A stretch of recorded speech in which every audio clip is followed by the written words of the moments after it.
ನಾವು ಅವತ್ತಿನಿಂದ ನಡೆಸ್ಕೊಂಡ್ ಬಂದಾಗೆ ಇವತ್ತು ಕೂಡ ಈ ಲಲಿತಾ ಸಹಸ್ರನಾಮದ ಒಂದು ತರಗತಿನ ಮುಂದುವರಿಸ್ತಾ ಹೋಗ್ತಾ ಇದ್ದೀವಿ. ಮೊದಲಿಗೆ ಆ ದೇವಿಯ ಒಂದು ಸ್ತೋತ್ರದ ಮೂಲಕ ಪ್ರಾರಂಭ ಮಾಡೋಣ. ಪದ್ಮಾಸನಸ್ತಾಂ ವಿಕಸಿತ ವದನಾಂ ಪದ್ಮಪತ್ರಾಯತಾಕ್ಷೀಂ ಹೇಮಾಭಾಂ ಪೀತವಸ್ತ್ರಾಂ ಕರಕಲಿತಲಸತ್ಹೇಮಾ ಪದ್ಮಾವರಾಂಗೀ ಸರ್ವಾಲಂಕಾರಯುಕ್ತಂ ಸಕಲಾಭಯದಾಂ ಭಕ್ತಾನಾಂ ಬಿಂಬವಾನಿ ಶ್ರೀ ವಿದ್ಯಾಶಾಂತಮೂರ್ತಿಂ ಸಕಲ ಸುರನುತಾಂ ಸರ್ವಸಂಪತ್ಪ್ರದಾರ್ಥಿ ಧ್ಯಾಯೇತ್ ಪರಮಾಂಬಿಕಾ.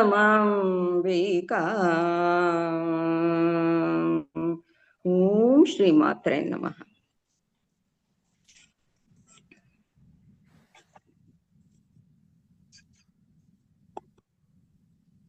ನಾವು ಈ ಲಲಿತಾ ಸಹಸ್ರನಾಮದ ಈ ಅರ್ಥವನ್ನು ತಿಳ್ಕೊಳ್ಳೋದಕ್ಕೋಸ್ಕರ ಸುಮಾರು ದಿನಗಳಿಂದ ಇಲ್ಲಿ ಎಲ್ಲ ಒಂದು ವೇದಿಕೆಯಲ್ಲಿ ಸೇರಿ ಇದನ್ನು ತಿಳ್ಕೊಳ್ತಾ ಬರ್ತೀವಿ.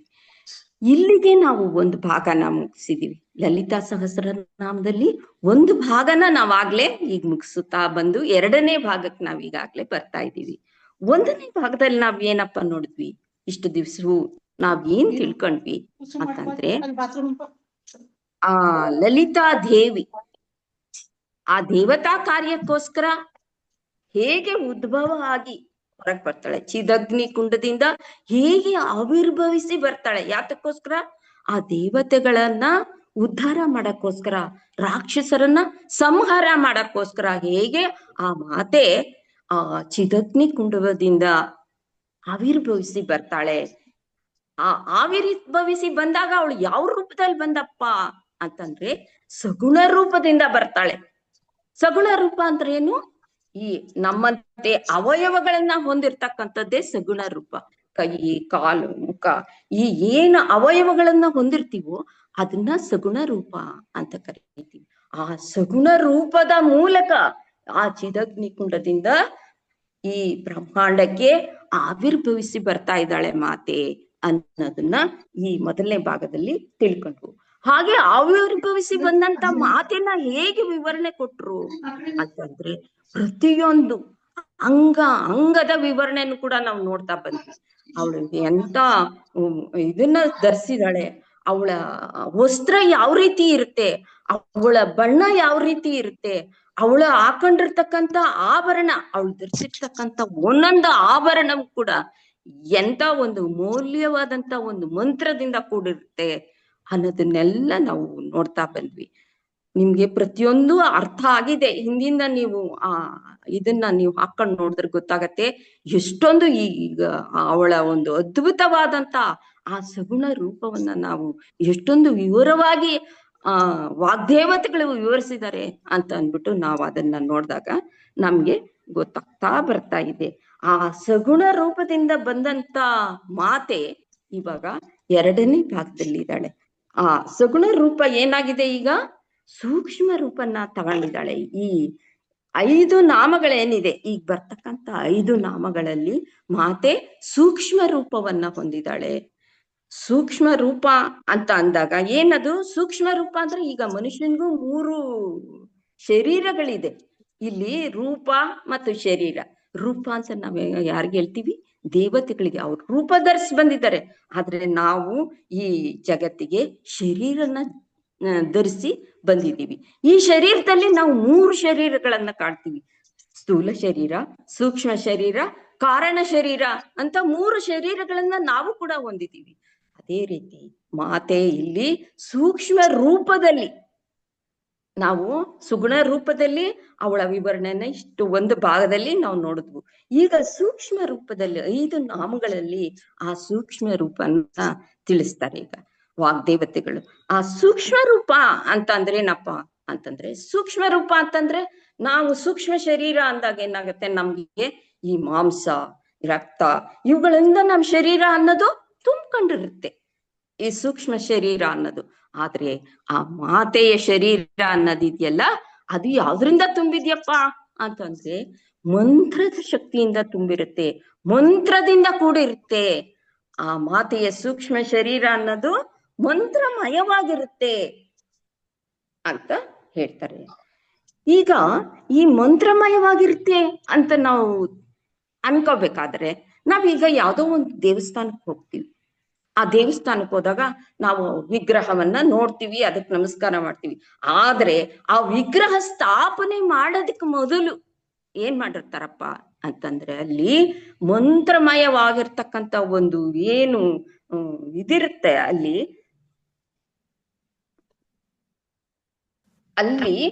ಪ್ರತಿಷ್ಠಾಪನೆ ಆಗಕ್ಕೆ ಮೊದಲು ಮಂತ್ರದಿಂದ ತಯಾರಿಸಿರ್ತಕ್ಕಂಥ ಒಂದು ಚಕ್ರನ ಆ ಕೆಳಗಡೆ ಹಾಕಿರ್ತಾರೆ. ಒಂದು ಇದನ್ನ ಚಕ್ರನ ಆ ವಿಗ್ರಹದ ಕೆಳಗೆ ಹಾಕಿರ್ತಾರೆ.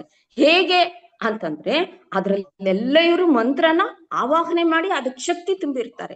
ಆ ಶಕ್ತಿ ತುಂಬಿದಾಗ ಏನಾಗತ್ತೆ, ಅದು ಆ ಶಕ್ತಿ ವಿಗ್ರಹಕ್ಕೆ ಹೋಗ್ತಾ ಇರುತ್ತೆ. ಆ ಮಂತ್ರ ಶಕ್ತಿ ಅನ್ನೋದು ವಿಗ್ರಹಕ್ಕೆ ಹೋಗ್ತಾ ಇರುತ್ತೆ. ಆ ಮಂತ್ರ ಅನ್ನೋದಕ್ಕೆ ಆ ಮಂತ್ರನ ನಾವು ಕಾಣಕ್ಕಾಗಲ್ಲ, ಅದನ್ನ ಸೂಕ್ಷ್ಮ ರೂಪವಾಗೇ ಇರುತ್ತೆ ಆ ಮಂತ್ರ ಅನ್ನೋದು. ಅದಕ್ಕೆ ಆಕಾರ ಇಲ್ಲ ಆ ಮಂತ್ರಕ್ಕೆ, ಆದ್ರೆ ಅದರಲ್ಲಿ ಅಷ್ಟೊಂದು ಶಕ್ತಿ ಇರುತ್ತೆ. ಆ ಕೆಳಗಡೆ ಹಾಕಿರ್ತಕ್ಕಂಥ ಯಂತ್ರದ ಮೂಲಕ ಆ ವಿಗ್ರಹಕ್ಕೆ ಹೋಗುತ್ತೆ. ಆ ವಿಗ್ರಹ ಎಲ್ಲರಿಗೂ ಒಂದು ಎನರ್ಜಿನ, ಪ್ರತಿಯೊಬ್ಬರಿಗೂ ಅಲ್ಲಿ ಹೋದಂತ ಜನಗಳಿಗೆಲ್ಲ ಎನರ್ಜಿನ ಕೊಡ್ತಾ ಹೋಗುತ್ತೆ. ಅಂತಂದ್ರೆ ಆ ಮಂತ್ರ ಅನ್ನೋದೇ ದೇವತೆ, ಆ ಸೂಕ್ಷ್ಮ ರೂಪದಲ್ಲಿರ್ತಕ್ಕಂಥ ಒಂದು ಮಂತ್ರ ಏನಿದೆ ಅದೇ ದೇವ್ರು ಅಂತ ನಾವು ತಿಳ್ಕೊಬೇಕಾಗತ್ತೆ. ಈ ಮಂತ್ರದಲ್ಲಿ ಇಲ್ಲಿ ಏನಾಗಿದೆ, ಈ ಲಲಿತಾ ಸಹಸ್ರನಾಮದಲ್ಲಿ 5 ನಾಮಗಳನ್ನ ಹೇಳಿದ್ದಾರೆ. ಇದು ಮಂತ್ರದಿಂದ ಕೂಡಿದೆ ಅಂತ ಹೇಳಿದ್ದಾರೆ. ಇದು ಯಾವ ಮಂತ್ರ ಅಂತಂದ್ರೆ ಪಂಚದಶಿ ಮಂತ್ರ ಅಂತ ಹೇಳಿದ್ದಾರೆ. ಈ ಪಂಚದಶಿ ಮಂತ್ರವನ್ನ ಏನ್ ಮಾಡಿದ್ದಾರೆ, 3 ಭಾಗಗಳನ್ನಾಗಿ ಮಾಡಿದ್ದಾರೆ. ಈ ಪಂಚದಶಿ ಮಂತ್ರವನ್ನ 3 ಭಾಗವನ್ನಾಗಿ ಮಾಡಿದ್ದಾರೆ. ಆದ್ರೆ ಇದು ಒಂದಕ್ಕೊಂದಕ್ಕೆ ಸಂಬಂಧ ಇದೆ. ಹೇಗೆ ಅಂತಂದ್ರೆ, ಮೊದಲನೇ ಒಂದು ಭಾಗವನ್ನ ಅದನ್ನ ಕೂಟ ಅಂತಾನು ಕರೀತಾರೆ, ಮತ್ತು ಇದು ಅಂತಾನು ಕರೀತಾರೆ, ಭಾಗ ಅಂತಾನು ಕರೀತಾರೆ, ಪಾದ ಅಂತ ಕರೀತಾರೆ. ಈ ತರ ಇದೆ. ಆ 3 ಕೂಟಗಳನ್ನಾಗಿ ಮಾಡಿದ್ದಾರೆ ಆ ಮಂತ್ರ. ಆ ಪಂಚದಶಿ ಮಂತ್ರವನ್ನ 3 ಕೂಟಗಳನ್ನಾಗಿ ಮಾಡಿ ಅದರಲ್ಲಿ ಇಟ್ಟಿದ್ದಾರೆ. ಆ 3 ಕೂಟಗಳು ಯಾವ್ದಪ್ಪ ಅಂತಂದ್ರೆ, ಒಂದು ಮೊದಲನೇದು ವಾಗ್ಭವ ಕೂಟ. ಆ ವಾಗ್ಭವ ಕೂಟದಲ್ಲಿ ಎಷ್ಟು ಅಕ್ಷರ ಬರ್ತಾ ಇದೆಯಪ್ಪ ಅಂತಂದ್ರೆ 1, 2, 3, 4, 5 ಬೀಜಾಕ್ಷರಗಳನ್ನ ಇಟ್ಟಿದ್ದಾರೆ ಆ ವಾಗ್ಭವ ಕೂಟದಲ್ಲಿ. ಅದು ಒಂದು ಭಾಗ. ಅದು ಎರಡನೇ ಭಾಗ ಯಾವ್ದಪ್ಪ ಅಂತಂದ್ರೆ ಕಾಮರಾಜ ಕೂಟ ಅಂತ ಹೇಳ್ತಾರೆ. ಅದರಲ್ಲಿ ಆ, ಸ, ಕ, ಹ, ಲ, ಹ್ರಿ 6 ಬೀಜಾಕ್ಷರಗಳು ಬರ್ತಾ ಇದೆ ಈ ಕಾಮರಾಜ ಕೂಟದಲ್ಲಿ. ಆಮೇಲೆ 3ನೇದು ಶಕ್ತಿ ಕೂಟ ಅಂತ ಕರೀತಾರೆ. 3 ಭಾಗಗಳನ್ನ ಮಾಡಿದ್ದಾರೆ. ಅಂದ್ರೆ 3 ಪಾದಗಳು, ಕೂಟಗಳು ಅಂತ ಎಲ್ಲ ಹೇಳ್ತೀವಿ ಇದನ್ನ. ಈ ಶಕ್ತಿ ಕೂಟದಲ್ಲಿ ಸ, ಕ, ಲ, ಹ್ರೀಂ 4 ಬೀಜಾಕ್ಷರಗಳನ್ನ ಇಟ್ಟಿದ್ದಾರೆ. ಈ ರೀತಿ ಇರ್ತಕ್ಕಂಥ ಈ ಪಂಚದಶಾಕ್ಷರಿ ಮಂತ್ರ ಏನಿದೆ, ಇದನ್ನ ಮಾತೆಯ ಒಂದು ಶರೀರ ಅಂತ ಹೇಳಿದ್ದಾರೆ. ಅಂತಂದ್ರೆ ವಾಗ್ಭವ ಕೂಟ ಅಂತ ನಾವು ಏನ್ ಕರಿತೀವಿ, ಈ ವಾಗ್ಭವ ಕೂಟ ಅಂತ, ಅದು ಎಲ್ಲಿದ್ಯಪ್ಪ ಅಂತಂದ್ರೆ, ಇದು ಈ ತಲೆಯಿಂದ ಈ ಕಂಠದವರೆಗೂ ಇರೋ ಒಂದು ಭಾಗವನ್ನ ನಾವು ವಾಗ್ಭವ ಕೂಟ ಅಂತ ಕರಿತೀವಿ. ಈ ಕಂಠದಿಂದ ಈ ನಡುವರೆಗೆ ಇರೋಂತ ಒಂದು ಭಾಗವನ್ನ ಏನ್ ಮಾಡಿದ್ದಾರೆ, ಅಲ್ಲಿ ಕಾಮರಾಜ ಕೂಟ ಅಂತ ಹೇಳಿದ್ದಾರೆ. ಆ ನಡುವಿನಿಂದ ಪಾದದವರೆಗೆ ಇರೋ ಒಂದು ಭಾಗವನ್ನ ಶಕ್ತಿ ಕೂಟ ಅಂತ ಹೇಳಿದ್ದಾರೆ. ಈ ರೀತಿ 3 ಕೂಟಗಳನ್ನಾಗಿ, 3 ಭಾಗಗಳನ್ನಾಗಿ ಆ ಮಾತೆಯ ಒಂದು ರೂಪವನ್ನ ಈ ಮಂತ್ರದ ಮೂಲಕ, ಈ ಪಂಚದಶಾಕ್ಷರಿ ಮಂತ್ರದ ಮೂಲಕ ಈ ಮಾತೆಯ ರೂಪವನ್ನ ಹೇಳ್ತಾ ಇದ್ದಾರೆ. ಈ ವಾಗ್ಭವ ಕೂಟ ಅಂತ ನಾವ್ ಏನ್ ಹೇಳಿದ್ವಿ, ಇದು ಏನು ಅಂತಂದ್ರೆ ಇದು ತಲೆಯಿಂದ ಕಂಠದ ಭಾಗದವರೆಗೂ ಇಲ್ಲಿವರೆಗೂ ಇದೆ. ಇದು ಏನು ನಮ್ಗೆ ಮುಖ್ಯವಾಗಿ ಏನು ಕೊಡುತ್ತಪ್ಪ ಅಂದ್ರೆ ವಾಕ್ ಮತ್ತು ಜ್ಞಾನ. ನಮ್ಮ ಜ್ಞಾನ ಅನ್ನೋದು ಮುಖ್ಯವಾಗಿ ಮನುಷ್ಯನಿಗೆ ಬೇಕೇ ಬೇಕು. ಈ ಜ್ಞಾನ ಎಲ್ಲಿದೆ, ಎಲ್ಲಿಂದ ಬರ್ತಾ ಇದೆ ಅಂತ ನಾವು ತಿಳ್ಕೊಂಡಾಗ ಈ ತಲೆಯ ಮುಖಾಂತರ ನಾವು ಜ್ಞಾನವನ್ನ ಹೊಂದುತ್ತಾ ಇದ್ದೀವಿ. ಈ ತಲೆ ಒಳಗಡೆ, ಈ ತಲೆಯ ಭಾಗದಲ್ಲಿ ನಾವು ಆ ಜ್ಞಾನನ ಇಟ್ಕೊಂಡಿದೀವಿ. ಅದನ್ನ ನಾವು ಹೇಗೆ ಅದನ್ನ ಹೊರಕ್ಕೆ ನಾವು ಆ ಜ್ಞಾನನ ಹೊರಪಡಿಸ್ತೀವಿ ಅಂದ್ರೆ ಈ ವಾಕ್ನ ಮೂಲಕ, ಈ ಮಾತಿನ ಮೂಲಕ. ಇನ್ನು ಒಬ್ರಿಗೆ ಗೊತ್ತಾಗ್ಬೇಕು ನಮಗ್ ಜ್ಞಾನ ಅಂತಂದ್ರೆ ಈ ವಾಕು ಅತಿ ಮುಖ್ಯವಾಗಿ ಬೇಕೇ ಬೇಕಲ್ವಾ. ಆದ್ರಿಂದ ಈ ವಾಗ್ಭವ ಕೂಟ ಅನ್ನೋದು ಒಂದು ಜ್ಞಾನಕೂಟ ಅಂತ ಹೇಳ್ತಾರೆ. ಇದರಿಂದನೇ ಈ ಮನುಷ್ಯ ಎಲ್ಲವನ್ನ ಅರಿಯೋದು, ಮತ್ತೆ ಎಲ್ಲವನ್ನ ತಿಳ್ಕೊಳ್ಳೋದು, ಅದನ್ನ ಹೊರಕ್ ಹಾಕೋದು ಎಲ್ಲವೂ ಇದ್ರಲ್ಲೇ ನಡೀತಾ ಇರೋದ್ರಿಂದ ಈ ವಾಗ್ಭವ ಕೂಟ ಅನ್ನೋದು ತುಂಬಾ ಅಂತಹದ್ದು ಅಂತ ಹೇಳ್ತಾರೆ. ಮತ್ತೆ ಈ ವಾಗ್ಭವ ಕೂಟದಿಂದ ಮನುಷ್ಯನಿಗೆ, ಜೀವಿಗೆ ಏನ್ ಪ್ರಯೋಜನ ದೊರೀತಾ ಇದೆಯಪ್ಪ ಅಂತಂದ್ರೆ ಈ ವಾಗ್ಭವ ಕೂಟ ಏನು ಧರ್ಮ ಮತ್ತು ಮೋಕ್ಷವನ್ನ ತಿಳಿಯಪಡಿಸೋ ಅಂತದ್ದು. ಈ ಜೀವಿ ಈ ಪ್ರಪಂಚದಲ್ಲಿ ಜೀವನ ಮಾಡ್ಬೇಕು ಅಂದ್ರೆ ಮುಖ್ಯವಾಗಿ ಅವನು ವ್ಯವಹಾರ ಜೀವನವನ್ನ ನಡೆಸ್ಬೇಕು ಅಂದ್ರೆ ಅವನಿಗೆ ಧರ್ಮ ಅನ್ನೋದು ಬೇಕೇ ಬೇಕಾಗುತ್ತೆ. ಆ ಧರ್ಮದಿಂದ ನಡೆದ್ರೇನೆ ಅವನ ಜೀವನ ಸಾರ್ಥಕತೆಯನ್ನ ಹೊಂದೋದು. ಆ ಧರ್ಮ ಬಿಟ್ಟು ಅವನೇನ ಆ ಧರ್ಮಕ್ಕೆ ಹೋದ ಅಂದ್ರೆ ಅವನ ಜೀವನ ಅಲ್ಲೇ ಹಾಳಾಗ್ಬಿಡುತ್ತೆ. ಈ ಜನ್ಮದಲ್ಲೇ ಅವನ ಆ ಜೀವನನ ಸಾರ್ಥಕ ಪಡಿಸ್ಕೊಳಕ್ ಆಗ್ದಿರ ಆ ಧರ್ಮದಲ್ಲೇ ಅವನು ಇರ್ಬೇಕಾಗತ್ತೆ. ಅದಕ್ಕೆ ಏನ್ ಮಾಡಿದೆ ಈ ಶಾಸ್ತ್ರ ಅನ್ನೋದು 4 ಇದನ್ನ ನಮ್ಗೆ ಸೂತ್ರವನ್ನ ಕೊಟ್ಟಿದೆ. ಯಾವುದು? ಧರ್ಮ, ಅರ್ಥ, ಕಾಮ, ಮೋಕ್ಷ ಅನ್ನೋ 4 ಪುರುಷಾರ್ಥದ ಒಂದು ಸೂತ್ರನ ಕೊಟ್ಟಿದ್ದಾರೆ. ಆ ಸೂತ್ರನ ಇಟ್ಕೊಂಡು ನಾವು ನಡೆಸಿದಾಗ, ಆ ಸೂತ್ರದ ಮೂಲಕ ಅದ್ರ ಪ್ರಕಾರ ನಾವು ನಮ್ಮ ಜೀವನವನ್ನ ನಡೆಸಿದಾಗ ಏನಾಗುತ್ತೆ, ನಾವು ಜೀವನವನ್ನ ಸಾರ್ಥಕ ಪಡಿಸ್ಕೊತೀವಿ, ನಮ್ಮ ಜೀವನವನ್ನ ಅಭಿವೃದ್ಧಿ ಪಡಿಸ್ಕೊತೀವಿ. ಅಂತಂದ್ರೆ ಮನುಷ್ಯ ಅಂತ ಅನ್ನೋನು ಎಲ್ಲ ಜೀವರಾಶಿಗಳಿಗಿಂತ ಉತ್ತಮವಾದಂತವನು. ಇವನಿಗೆ ಜ್ಞಾನ ಅನ್ನೋದಿದೆ. ಆ ಜ್ಞಾನನ ಅವನು ಉತ್ತಮ ಪಡಿಸ್ಕೋಬೇಕು ಅಂದಾಗ ಈ ಸೂತ್ರನ ಅವನು ಬೆಳೆಸ್ಕೋಬೇಕಾಗತ್ತೆ. ಯಾವುದು? ಈ ಶಾಸ್ತ್ರ ಹೇಳಿರ್ತಕ್ಕಂಥ 4 ಪುರುಷಾರ್ಥಗಳು ಏನಿದೆ, ಈ ಸೂತ್ರನ ಅವನ ಜೀವನದಲ್ಲಿ ಅಳವಡಿಸ್ಕೊಂಡಾಗ ಅವನು ಉತ್ತಮ ಜೀವನವನ್ನ ನಡೆಸೋದಕ್ಕೆ ಸಾಧ್ಯ ಆಗತ್ತೆ. ಆದ್ರಿಂದ ಇದರಲ್ಲಿ ಮೊದಲನೇದ್ರಲ್ಲಿ ನಾವು ಏನ್ ನೋಡ್ತೀವಿ? ವಾಗ್ಭವ ಕೂಟದಲ್ಲಿ ನಾವು ಧರ್ಮ ಮತ್ತು ಮೋಕ್ಷ ಇದನ್ನ ನಾವು ಕಾಣ್ತೀವಿ. ಆ ಧರ್ಮ ಅನ್ನೋದನ್ನ ನಾವು ತಿಳ್ಕೊಳ್ದೆ ಹೋದಾಗ ಏನಾಗತ್ತೆ, ನಮ್ಮ ಜೀವನ ಹಾಳಾಗತ್ತೆ. ಆ ಧರ್ಮನ ಮತ್ತು ಜ್ಞಾನ ಇವೆರಡು ತಿಳಿಬೇಕು. ಆ ಧರ್ಮನ ನಾವು ತಿಳಿಬೇಕು ಅಂತಂದಾಗ ನಾವು ಜ್ಞಾನನ ಹೊಂದ್ಬೇಕಾಗತ್ತೆ. ಆ ಜ್ಞಾನ ಹೊಂದಬೇಕು ಅಂದ್ರೆ ನಾವು ಶಾಸ್ತ್ರವನ್ನ ಮರೆ ಹೋಗ್ಬೇಕಾಗತ್ತೆ. ಅವೆಲ್ಲವನ್ನು ತಿಳಿಸ್ತಕ್ಕಂಥದ್ದು ಶಾಸ್ತ್ರದ ಮೂಲಕ ಧರ್ಮ ಮತ್ತು ಜ್ಞಾನವನ್ನ ಕೊಡ್ತಕ್ಕಂಥದ್ದು ಈ ವಾಗ್ಭವ ಕೂಟ ಅಂತ ಅಂದ್ಬಿಟ್ಟು ಹೇಳ್ತಾರೆ. ಈ ವಾಗ್ಭವ ಕೂಟ ಧರ್ಮಕ್ಕೆ ಬೇಕಾದಂತ ಒಂದು ಶಾಸ್ತ್ರವನ್ನ ಇದು ಒದಗಿಸಿ ಕೊಡುತ್ತೆ ಅಂತ ಅಂದ್ಬಿಟ್ಟು ಹೇಳ್ತಾರೆ. ಇದು ಈ 3 ಏನು?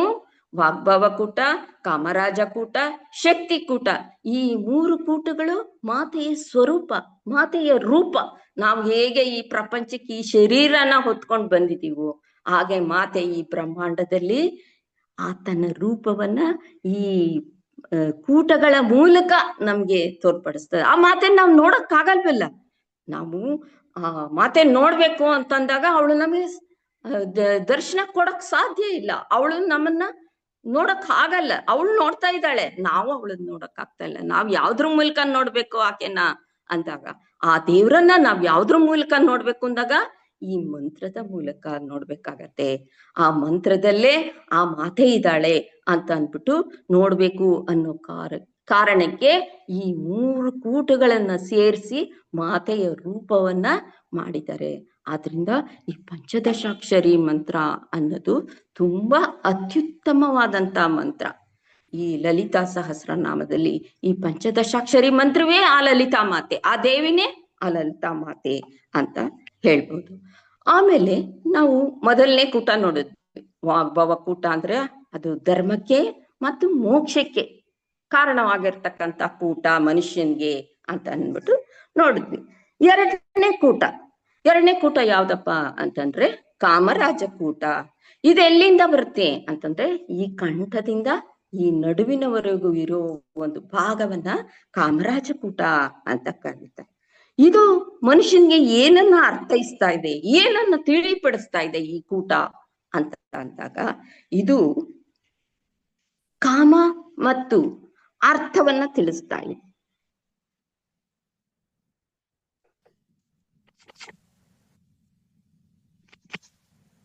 ಇದು ಕಾಮ ಮತ್ತು ಅರ್ಥವನ್ನ ತಿಳಿಸ್ತಾ ಇದೆ. ಈ ಕಾಮ ಈ ಅರ್ಥ ಅಂತಂದ್ರೆ ಏನಪ್ಪಾ ಅಂತಂದ್ರೆ ಧರ್ಮದಿಂದ ನಾವು, ಅರ್ಥದಿಂದ ನಾವು ಧರ್ಮನ ಹೊಂದ್ತೀವಿ. ದುಡ್ಡಿದ್ರೆ ಆ ಧರ್ಮದಿಂದ ನಾವು ದಾನ ಧರ್ಮ ಎಲ್ಲ ಮಾಡಿ ಆ ಧರ್ಮವನ್ನ ನಾವು ಹೊಂದ್ತೀವಿ ಅರ್ಥದಿಂದ.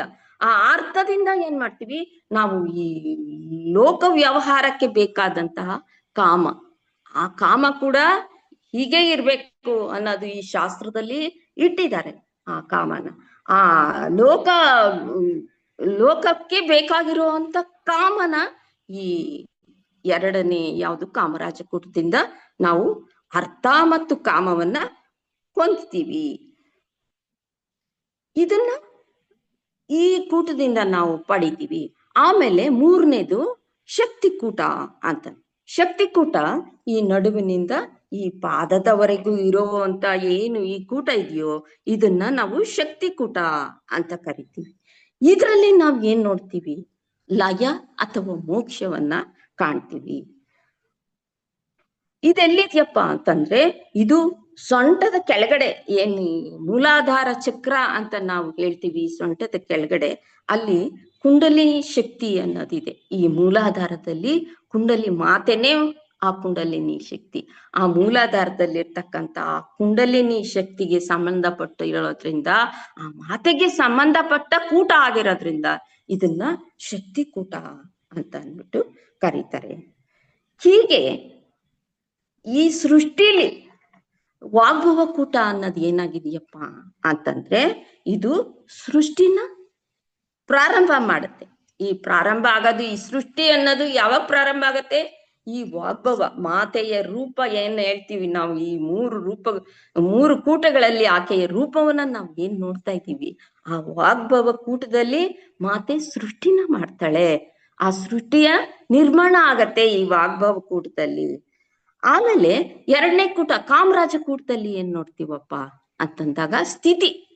ನಾವೀಗ ಸೃಷ್ಟಿ ಆಯ್ತು, ಆ ಸೃಷ್ಟಿ ಆದ್ಮೇಲೆ ನಾವೆಲ್ಲ ಏನು ಈ ಲೋಕದಲ್ಲಿ ಒಂದು ವ್ಯಾಪಾರವನ್ನ ಮಾಡ್ತಾ ಇದ್ದೀವೋ ಅದನ್ನ ನಾವು ಈ ಕಾಮರಾಜ ಕೂಟದಲ್ಲಿ ನೋಡ್ತೀವಿ. ಹಾಗೆ ಮೂರನೇದು ಸೃಷ್ಟಿ ಸ್ಥಿತಿ ಲಯ ಆದ್ಮೇಲೆ ಎಲ್ಲ ಈ ಸೃಷ್ಟಿ ಈ ಸ್ಥಿತಿ ಏನಿದೆಯೋ ಇದೆಲ್ಲ ಕೊನೆಗೆ ಲಯ ಆಗ್ತಾ ಹೋಗುತ್ತೆ. ಇದು ಒಂದು ಪ್ರಕೃತಿಯ ನಿಯಮ. ಏನ್ ಸೃಷ್ಟಿ ಆಯ್ತು, ಏನ್ ಸ್ಥಿತಿ ಆಯ್ತು, ಇದು ಕೊನೆಗೆ ಲಯ ಆಗ್ಲೇಬೇಕು. ಅಂತ ಲಯವನ್ನ ನಾವ್ ಎಲ್ಲಿ ಕಾಣ್ತೀವಪ್ಪ ಅಂತ ಅಂದ್ರೆ ಈ ಸರ್ವವು ಏನ್ ಸೃಷ್ಟಿ ಈ ಸ್ಥಿತಿ ಆಗಿದೆ, ಈ ಸರ್ವ ಶಕ್ತಿಯು ಈ ಲಯ ಆಗುವಂಥದ್ದು ಈ ಶಕ್ತಿ ಕೂಟದಲ್ಲಿ ನಾವು ನೋಡ್ತೀವಿ. ಇದೇನಾಗತ್ತೆ, ಲಯ ಆಗತ್ತೆ, ಆಗಿ ಮತ್ತೆ ಏನಾಗತ್ತೆ, ಈ ಲಯ ಮತ್ತೆ ಸೃಷ್ಟಿಗೆ ಬರುತ್ತೆ. ಇದು ನಿರಂತರವಾಗಿ ನಡ್ಕೊಂಡು ಹೋಗುವಂತ ಒಂದು ಪ್ರಾಕೃತಿಕ ಒಂದು ನಿಯಮ. ಸೃಷ್ಟಿ ಸ್ಥಿತಿ ಲಯ ಈ ಮೂರು ಕೂಡ ಪ್ರತಿ ಕ್ಷಣನು ಪ್ರತಿ ನಿಮಿಷವೂ ನಡೀತಾ ಹೋಗುತ್ತೆ. ಇದು ನಿಲ್ಲಕ್ಕೆ ಸಾಧ್ಯನೇ ಇಲ್ಲ. ಆ ಭಗವಂತ ಅನ್ನನು ಈ ಸೃಷ್ಟಿ ಸ್ಥಿತಿ ಲಯಗಳನ್ನ ಮಾಡ್ತಾ ಹೋಗ್ತಾನೆ. ಸೃಷ್ಟಿ ಮಾಡ್ತಾನೆ, ಲಯ ಮಾಡ್ತಾನೆ, ತಿರ್ಗಾ ಅದನ್ನ ಸ್ಥಿತಿ ಮಾಡ್ತಾನೆ, ಅವ್ರನ್ನ ಉಳಿಸ್ತಾನೆ, ತಿರ್ಗಾ ಅದನ್ನ ಲಯ ಮಾಡ್ಬಿಡ್ತಾನೆ, ತಿರ್ಗಾ ಕೆಳಕ್ ಕಳಿಸ್ತಾನೆ, ತಿರ್ಗಾ ಮತ್ತೆ ಅದು ಹುಟ್ಕೊಳತ್ತೆ ಬೀಜ ಆಗಿ. ಅಂದ್ರೆ ಇದು ಬೀಜ ರೂಪದಿಂದ ಕೂಡಿರ್ತಕ್ಕಂಥದ್ದು. ಈ ಪಂಚದಶಾಕ್ಷರಿ ಮಂತ್ರ ಅನ್ನೋದು ಬೀಜದಿಂದ ಕೂಡಿರ್ತಕ್ಕಂಥದ್ದು ಅಂತ ಅಂದ್ಬಿಟ್ಟು ನಮ್ಗೆ ಈ ಮೂರು ಕೂಟಗಳಿಂದ ಗೊತ್ತಾಗತ್ತೆ. ಆದ್ರಿಂದ ಈ 3 ಕೂಟಗಳಲ್ಲಿ ನಾವು ಮಾತೆಯ ಒಂದು ಏನ್ ನೋಡ್ತಾ ಇದ್ದೀವಿ, ಸ್ವರೂಪವನ್ನ ನೋಡ್ತಾ ಇದ್ದೀವಿ. ನಾವು ಡೈರೆಕ್ಟ್ ಆಗಿ ಹೋಗಿ ಆ ಮಾತನ್ನ ನೋಡೋದಕ್ಕಾಗಲ್ಲ. ಆ ದೇವ್ರು ಅಂತಂದ್ರೆ ಎಲ್ಲಿದಾನಪ್ಪ ದೇವ್ರು? ದೇವ್ರನ್ನ ನೋಡ್ಬೇಕು ಅಂದಾಗ ನಾವು ದೇವ್ರನ್ನ ನೋಡಕ್ಕಾಗಲ್ಲ. ಯಾವ ರೂಪದಲ್ಲಿ ನೋಡ್ಬೋದು ನಾವು? ಈ ರೂಪಗಳಲ್ಲಿ ಮಂತ್ರದ ಮೂಲಕ, ಆ ಮಂತ್ರನೇ ಆ ದೇವ್ರು ಅಂತ ಅಂದ್ಬಿಟ್ಟು ಆ ಮಂತ್ರದ ಮೂಲಕ ನಾವು ಆ ಮಾತೆನ ನೋಡಬಹುದು ಅನ್ನೋದಕ್ಕೋಸ್ಕರ ಈ ಪಂಚದಶಾಕ್ಷರಿ ಮಂತ್ರನ ಮಾಡಿದ್ದಾರೆ. ಈ ಲಲಿತಾ ಸಹಸ್ರನಾಮದಲ್ಲಿ ಈ ಒಂದು ಪಂಚದಶಾಕ್ಷರಿ ಮಂತ್ರವನ್ನು ಮಾಡಿ 3 ಕೂಟಗಳನ್ನಿಟ್ಟು ಅದರಲ್ಲಿ ಸೃಷ್ಟಿ ಸ್ಥಿತಿ ಲಯಗಳನ್ನಿಟ್ಟು ಅದನ್ನ ಈ ಜೀವಿಗೆ ದೇವರು ಅನ್ನೋನು ಎಲ್ಲಿದ್ದಾನೆ, ಆ ಪರಮಾತ್ಮ ಎಲ್ಲಿದ್ದಾನೆ, ಆ ಪರಬ್ರಹ್ಮ ಸ್ವರೂಪ ಅನ್ನೋದು ಏನು ಅನ್ನೋದನ್ನ ಇದರಲ್ಲಿ ತಿಳಿಸ್ಕೊಡ್ತಾ ಹೋಗ್ತಾ ಇದ್ದಾರೆ ಈ ಪಂಚದಶಿ ಮಂತ್ರದಲ್ಲಿ. ಈಗ ನಾವು ಮುಂದಿನ ನಾಮವನ್ನ ನೋಡೋಣ. ಮುಂದಿನ ನಾಮ ಲಲಿತಾ ಸಹಸ್ರನಾಮದಲ್ಲಿ ಮುಂದಿನ ನಾಮ ಮೂಲ ಮಂತ್ರಾತ್ಮಿಕ ಮೂಲ ಕೂಟತ್ರಯ ಕಳೇಬರ ಕುಲ ಮೈತ್ರೈಕರಸಿಕ ಕುಲ ಸಂಕೇತ ಪಾಲಿನಿ ಅಂತ ಇದೆ. ಈ 36ನೇ ನಾಮ ಈ ಲಲಿತಾ ಸಹಸ್ರನಾಮದಲ್ಲಿ 36ನೇ ನಾಮ. ಮೂಲ ಮಂತ್ರ ಅಂತಂದ್ರೆ ಏನು ಅಂದಾಗ ಆ ಮಾತೆಯ ಮಂತ್ರ ಏನಿದೆ, ಆ ಮಾತೆ ಏನಿದ್ದಾಳೆ ಅದೇ ಮೂಲ ಮಂತ್ರ. ಇವಾಗ ನಾವು ಈ 3 ಕೂಟಗಳನ್ನ ನಾವು ಈ 3 ಕೂಟದಲ್ಲಿ ಆ ಮಾತೆಯ ಸ್ವರೂಪವನ್ನ ನೋಡ್ತಾ ಬಂದ್ವಿ. ಆ 3 ಕೂಟದಲ್ಲಿ ಇರ್ತಕ್ಕಂಥ ಮಂತ್ರವೇ ಮೂಲ ಮಂತ್ರ. ಅದೇ ಮೂಲ ಮಂತ್ರ, ಅದೇ ಮಾತೆಯ ಒಂದು ಸ್ವರೂಪ ರೂಪ. ಏನಿ ನಮ್ಮ ಶರೀರ ಇದೆಯೋ ಆ ರೀತಿ ನಾವು ಆ ಮಾತೆನ ಆ ರೂಪದಲ್ಲಿ, ಮಾತೆಯ ದೇವಿಯ ರೂಪದಲ್ಲಿ ನಾವು ಕಾಣ್ತಾ ಹೋಗ್ಬೇಕು ಅಂತನ್ನೋದು ಈ ಮಂತ್ರದಿಂದ ಗೊತ್ತಾಗತ್ತೆ. ಏನ್ ಈ ಮಂತ್ರ ಶಕ್ತಿಯಿಂದ ಕೂಡಿದೆ. ಈ ಮಂತ್ರ ಅನ್ನೋದೇ ಮೂಲ ಮಂತ್ರ, ಆದ್ರಿಂದ ಇದು ಮಹಾಶಕ್ತಿಯಿಂದ ಕೂಡಿದೆ. ಮತ್ತು ಈ ಶಕ್ತಿಯಿಂದ ಕೂಡಿರ್ತಕ್ಕಂಥ ಈ ವಿಗ್ರಹನೇ ಆ ಮಾತೆ. ಆ ಮಂತ್ರನೆಲ್ಲ ಹಾಕಿ ನಾವು ಮನಸ್ಸಿನಲ್ಲಿ ಭಾವನೆ ಮಾಡ್ಕೊಂಡು ಆ ವಿಗ್ರಹದ ಮುಂದೆ ನಿಂತು ನಾವು ಆ ಮಾತೆ ನೋಡಿದಾಗ ಆ ಮಾತೆನ ನಾವು ನಿಜವಾಗ್ಲೂ ಕಾಣ್ತೀವಿ. ಅದೇ ಮೂಲ ಮಂತ್ರ, ಆ ವಿಗ್ರಹನೇ ಆ ಮೂಲ ಮಂತ್ರದ ಮಾತೆ ಅಂತ ಹೇಳ್ತಾರೆ. ಮೂಲಕೂಟತ್ರಯ ಕಳೇಬರ ಅಂತಂದ್ರೆ ಏನಪ್ಪಾ ಅಂದ್ರೆ ಈ ಮಂತ್ರನೇ ಮಾತೆ. ನಾವೀಗ ಮಾತೆ ಅಂತಂದ್ರೆ ಅವಳನ್ನೆಲ್ಲೂ ನೋಡಕ್ಕಾಗಲ್ಲ, ಮಂತ್ರದ ಮುಖಾಂತರನೇ ನೋಡ್ಬೇಕು. ಆದ್ರಿಂದ ಈ ಮಂತ್ರನೇ ಮಾತೆ, ಮಂತ್ರವೇ ದೇವತೆ. ಮಂತ್ರನ ನಾವು ಹೇಗ್ ಪಠಿಸ್ತಾ ಇದ್ದೀವಿ? ದೇವತೆ ಮೂಲಕ ಪಠಿಸ್ತಾ ಇದ್ದೀವ? ಇಲ್ಲ, ನಾವ್ ಯಾವ್ದ್ರ ಮೂಲಕ ಪಠಿಸ್ತಾ ಇದ್ದೀವಿ? ದೇವತೆ ಅನ್ಬಿಟ್ಟು ಮಂತ್ರದ ಮೂಲಕ ದೇವತೆಯನ್ನ ಪಠನೆ ಮಾಡ್ತೀವಿ. ಮಂತ್ರದ ಮೂಲಕ ದೇವತೆಯನ್ನ ಕಾಣೋದಕ್ಕೆ ನೋಡ್ತೀವಿ. ಆದ್ರೆ ದೇವತೆ ಮೂಲಕ ನಾವು ಮಂತ್ರವನ್ನು ಕಾಣೋದಕ್ಕಾಗಲ್ಲ. ಮಂತ್ರದ ಮೂಲಕ ಹೋದಾಗ ಆ ಮಾತೆನ, ಆ ದೇವತೆನ ನಾವು ಕಾಣ್ತೀವಿ. ಆದ್ರಿಂದ ಇದು ಮೂಲಕೂಟತ್ರಯ ಕಳೇಬರ. ಈ 3 ಕೂಟಗಳಲ್ಲಿ ಏನು ಈ ಮಂತ್ರ ಇದೆಯೋ ಅದೇ ಆ ದೇವತೆ, ಆ ದೇವಿ, ಆ ಪರಮಾತ್ಮ, ಆ ಪರಬ್ರಹ್ಮ ಸ್ವರೂಪ ಅಂತ ಅಂದ್ಬಿಟ್ಟು ಹೇಳ್ತಾರೆ. ಈ ಪ್ರಪಂಚದಲ್ಲಿ ನಾವು ಆ ದೇವರನ್ನ ಕಾಣಬೇಕು ಅನ್ನೋ ಹಂಬಲ ಪ್ರತಿಯೊಬ್ಬರಿಗೂ ಇರುತ್ತೆ. ಅಂದ್ರೆ ಈ ಪ್ರಪಂಚ ಅನ್ನೋದು, ಈ ವಿಶ್ವ ಅನ್ನೋದು ಏನಾಗಿದೆ, ಎಲ್ಲ ಕಡೆ ಈಶ್ವರ ಚೈತನ್ಯ ಅನ್ನೋದು ಆಡ್ಕೊಂಡಿದೆ. ಜಡ ಚರಾಚರ ವಸ್ತು ಪ್ರತಿಯೊಂದ್ರಲ್ಲೂ ನಾವೇನ್ ಕಾಣ್ತೀವಿ? ಆ ಪರಮಾತ್ಮನ, ಆ ಈಶ್ವರನ ಚೈತನ್ಯ ಶಕ್ತಿನ ನಾವು ಕಾಣ್ತಾ ಹೋಗ್ತೀವಿ ಪ್ರತಿಯೊಂದ್ರಲ್ಲೂ. ಅದು ನಮ್ಗೆ ಆಧ್ಯಾತ್ಮಿಕ ಜ್ಞಾನಕ್ಕೆ ಹೋದಾಗ ನಮಗ್ ಗೊತ್ತಾಗತ್ತೆ. ಅಜ್ಞಾನದಲ್ಲಿದ್ದಾಗ ಅಯ್ಯೋ ಬಿಡು, ಎಲ್ಲಿದಾನ ದೇವ್ರು, ಎಲ್ಲಿದಾನೋ ಅಂತ ಅನ್ಕೊಂಡ್ಬಿಡ್ತೀವಿ. ನಾವ್ ಯಾವಾಗ ಆಧ್ಯಾತ್ಮಿಕ ಜ್ಞಾನವನ್ನ ಹೊಂದುತ್ತಾ ಹೋಗ್ತೀವೋ ಅವಾಗ ನಮ್ಗನ್ಸುತ್ತೆ ಪ್ರತಿಯೊಂದರಲ್ಲೂ ಈ ವಿಶ್ವದ ವ್ಯಾಪಕವಾಗಿ ಪ್ರತಿಯೊಂದರಲ್ಲೂ ಚರಾಚರದಲ್ಲಿ, ಜಡದಲ್ಲಿ, ಚೈತನ್ಯದಲ್ಲಿ ಆ ಈಶ್ವರ ಚೈತನ್ಯ ಅನ್ನೋದು ಹರಡಿದೆ, ಹಬ್ಬಿದೆ ಅಂತ ಅಂದ್ಬಿಟ್ಟು ನಮ್ಗ ಅನ್ಸುತ್ತೆ. ಅಂತಹ ಈಶ್ವರ ಚೈತನ್ಯವನ್ನ ನಾವು ಕಾಣ್ಬೇಕು ಅಂತಂದಾಗ ನಾವೇನ್ ಮಾಡ್ತೀವಿ? ಅಯ್ಯೋ ನನ್ಗ ಆ ದೇವ್ರು, ನಂದು ಈ ದೇವ್ರು, ನಂದು ಅವನು ಇವ್ರು ಅಂತ ಅನ್ಕೊಂಡ್ ಹೋಗ್ತೀವಿ. ಇವಾಗ ಕೆಲವರಿಗೆ ರಾಮ ಬೇಕು. ಆ ರಾಮವನ್ನ, ಆ ರಾಮ ಮಂತ್ರವನ್ನ ನಾವು ಜಪಿಸಿದಾಗ, ರಾಮ ಬೇಕು ಅಂತ ಅಂದ್ಬಿಟ್ಟು ಆ ರಾಮ ಮಂತ್ರವನ್ನ ನಾವು ಜಪಿಸಿದಾಗ ನಾವೇನ್ ಕಾಣ್ತೀವಿ? ಆ ರಾಮ ಮಂತ್ರನೇ ನಮ್ಗೆ ಕಾಣ್ತಾ ಹೋಗುತ್ತೆ. ಹಾಗೆ ನಮ್ಗೆ ಶಿವ ಬೇಕು ಅಂತ ಅಂದ್ಬಿಟ್ಟು ಆ ಶಿವನನ್ನ ನಾವು ಜಪಿಸ್ತಾ ಹೋದಾಗ ಏನ್ ಮಾಡ್ತೀವಿ? ನಾವು ಆ ಶಿವನನ್ನ ಕಾಣ್ತೀವಿ. ಇದಕ್ಕೊಂದು ಉದಾಹರಣೆ ಏನಪ್ಪಾ ಅಂತಂದ್ರೆ, ಒಂದು ಬಾವಿನಲ್ಲಿ ನೀರಿದೆ. ಒಂದು ಬಾವಿನಲ್ಲಿ ನೀರಿದೆ. ಆ ನೀರನ್ನ ನಾವು ಮೇಲಕ್ ತರಕ್ ಏನ್ ಮಾಡ್ತೀವಿ? ಒಂದು ಬಿಂದಿಗೆನ್ ಕಟ್ಟಿ ಮೇಲಕ್ ತಗತ್ತೀವಿ. ಆ ನೀರೇನಾಗತ್ತೆ? ಬಿಂದಿಗೆನಲ್ಲಿ ಗುಂಡಾಕಾರವಾಗಿ ಮೇಲಕ್ ಬರುತ್ತೆ. ಹಾಗೆ ಒಂದ್ ಬಕೆಟ್ ಅನ್ನ ನಾವು ಕೆಳಕ್ ಬಿಡ್ತೀವಿ. ಬಕೆಟ್ ಬಿಟ್ಟು ಮೇಲಕ್ ನೀರ್ ತೆಗ್ದಾಗ ಏನಾಗತ್ತೆ? ಅದು ಚೌಕಾಕಾರವಾಗಿ ನಮ್ಗೆ ಕಾಣುತ್ತೆ ನೀರು. ಆದ್ರೆ ನೀರು ಒಂದೇ, ಅದಿರೋದು ಒಂದೇ ಇದು, ಆದ್ರೆ ನಮಗ್ ಕಾಣೋದು ಬೇರೆ ಬೇರೆ. ಅದೇ ರೀತಿ ನಮ್ಮ ಭಾವನೆಗಳಲ್ಲಿ, ಇಲ್ಲಿ ಪ್ರಪಂಚದಲ್ಲಿ, ಈ ವಿಶ್ವದಲ್ಲಿ ಇರ್ತಕ್ಕಂಥ ಚೈತನ್ಯ, ಆ ಈಶ್ವರ ಚೈತನ್ಯ ಒಂದೇ. ಆದ್ರೆ ನಮ್ಮ ಭಾವನೆಯಿಂದ ಅದೇನಾಗತ್ತೆ? ಆ ಚೈತನ್ಯ ನಮ್ಮ ಭಾವನೆಗಳ ಒಂದು ಇದಕ್ಕೆ ಅನ್ವಯ ಹಾಕೊಂಡು, ಆ ಭಾವನೆಗಳಿಗೆ ಅನ್ವಯವಾಗಿ ಅದು ಬದಲಾಗುತ್ತಾ ಹೋಗುತ್ತೆ. ರಾಮ ಬೇಕು ಅಂದಾಗ ರಾಮನಾಮ ಆಗತ್ತೆ, ಕೃಷ್ಣ ಬೇಕು ಅಂದಾಗ ಕೃಷ್ಣನಾಮ ಆಗತ್ತೆ, ಶಿವ ಬೇಕು ಅಂದಾಗ ಶಿವನಾಮ ಆಗತ್ತೆ. ಆದ್ರೆ ಅದೆಲ್ಲ ಕೂಡ ಒಂದೇ, ಆ ಪರಮಾತ್ಮನು ಒಬ್ಬನೇ ಅನ್ನೋದು ನಮ್ಗೆ ತಿಳಿಬೇಕು. ಈ ವಿಶ್ವವೆಲ್ಲ ವ್ಯಾಪಿರ್ತಕ್ಕಂಥ ಆ ಚೈತನ್ಯ ಒಂದೇ, ಆ ಪರಮಾತ್ಮ ಚೈತನ್ಯ ಇರೋದು ಒಂದೇ. ಆದ್ರೆ ನಾವು ಅದನ್ನ ಬೇರೆ ಬೇರೆ ಭಾವನೆಗಳ ಮೂಲಕ ನಾವು ನೋಡ್ತಾ ಹೋಗ್ತೀವಿ. ಬೇರೆ ಬೇರೆ ರೀತಿಯಲ್ಲಿ ನಾವು ಅವನನ್ನ ಪ್ರಾರ್ಥನೆ ಮಾಡ್ತಾ ಹೋಗ್ತೀವಿ. ಅದಕ್ಕಾಗಿ ನೋಡಿ ಹೇಳ್ತಾರೆ, ನಮ್ಮ ಹಿಂದೂ ಧರ್ಮ ಅನ್ನೋದು ಎಷ್ಟೊಂದು ಅದ್ಭುತವಾದ್ದು, ಎಷ್ಟೊಂದು ಶ್ರೇಷ್ಠವಾಗಿದ್ದು ಅಂತ ನಾವು ನಮ್ಮ ಹಿಂದೂ ಧರ್ಮದ ಬಗ್ಗೆನೆ ನಾವು ಹೆಮ್ಮೆ ಪಟ್ಕೋಬೇಕಾಗಿದೆ ಇವತ್ತು. ಯಾಕೆ ಅಂತಂದ್ರೆ ಇದರಲ್ಲಿ ವೇದಶಾಸ್ತ್ರ ಇದೆ, ಧರ್ಮಶಾಸ್ತ್ರ ಇದೆ, ಯೋಗಶಾಸ್ತ್ರ ಇದೆ, ಉಪಾಸನಾ ಮಾರ್ಗ ಇದೆ. ಆ ಪರಮಾತ್ಮನನ್ನ ನಾವು ಹೇಗೆ ಉಪಾಸನೆ ಮಾಡ್ಬೇಕು ಅನ್ನೋ ಮಾರ್ಗ ಕೂಡ ಇರೋದ್ರಿಂದ ನಾವು ನಮ್ಮ ಈ ಸಂಸ್ಕೃತಿನ ಹೆಮ್ಮೆ ಪಟ್ಕೊಂಡು ಹೇಳ್ಬೋದು. ನಮ್ಮ ಸಂಸ್ಕೃತಿ ಎಷ್ಟು ದೊಡ್ಡದಾಗಿದೆ, ನಮ್ಮ ಹಿಂದೂ ಧರ್ಮ ಎಷ್ಟು ದೊಡ್ಡದು ಅಂತ ಅಂದ್ಬಿಟ್ಟು ನಾವು ಹೆಮ್ಮೆ ಪಡ್ತಾ ಹೇಳೋ ಅಂತ ಒಂದು ಧರ್ಮ ನಮ್ಮದಾಗಿದೆ. ನಾವು ಈಗ ಈ ಲಲಿತಾ ಸಹಸ್ರನಾಮನ್ನ ಪಠನೆ ಮಾಡ್ತಾ ಹೋಗ್ತಾ ಇದ್ದೀವಿ. ಯಾತಕ್ಕೋಸ್ಕರ ಪಠನೆ ಮಾಡ್ತಾ ಇದ್ದೀವಿ? ನಮ್ಮ ಜೀವನವನ್ನ ಸಾರ್ಥಕ ಪಡಿಸ್ಕೋಬೇಕು. ಇದರಿಂದ ಈ ಮನುಷ್ಯ ಜೀವನವನ್ನ ಒಂದು ಮೋಕ್ಷವನ್ನ ಹೊಂದಬೇಕು ಅನ್ನೋ ಕಾರಣಕ್ಕೆ ಈ ಲಲಿತಾ ಮಾತೆಯನ್ನ ನಾವೆಲ್ಲರೂ ನಂಬಿದ್ದೀವಿ. ಹೀಗೆ ಆ ಲಲಿತಾ ಮಾತೆನ ನಾವು ಹೊಂದಬೇಕು ಅಂತಂದ್ರೆ ನಾವು ನಂಬಿದ್ದೀವಿ.